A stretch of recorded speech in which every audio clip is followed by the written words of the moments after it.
मुकुंदवाडी परिसरात पोलीस असल्याची पतावणी करून एका वृद्ध दाम्पत्याला गंडा घालत दोन भामट्यांनी तब्बल 1,20,000 रुपयाच्या सोन्याच्या अंगठ्या लंपास केल्याची धक्कादायक घटना घडली आहे। या प्रकरणी मुकुंदवाडी पोलीस ठाण्यात गुन्हा दाखल करण्यात आला आहे।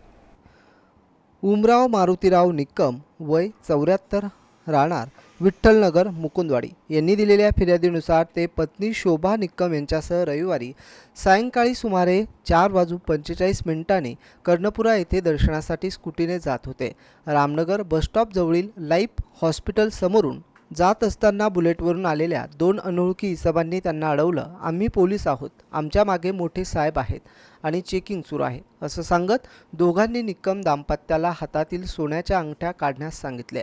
अंगठ्या सुरक्षितपणे पुडीत बांधून देतो असं सांगून त्यांनी दोघांकडून प्रत्येकी 4 ग्रॅम वजनाच्या सोन्याच्या अंगठ्या घेतल्या आणि बदल्यात कागदाची पुडी दिली। संशय आल्यानं पुडी उघडून पाहिली असता त्यामध्ये अंगठ्यांऐवजी दगड होते। तोपर्यंत दोन्ही भामटे पसार झाले होते। घाबरलेल्या दाम्पत्याला वाहन क्रमांकही पाहता आला नाही। या घटनेत सुमारे 1,20,000 रुपयाच्या 2 सोन्याच्या अंगठ्या लंपास झाल्या असून पोलीस बनून फसवणूक करणाऱ्या आरोपींचा पोलीस सध्या शोध घेत आहे।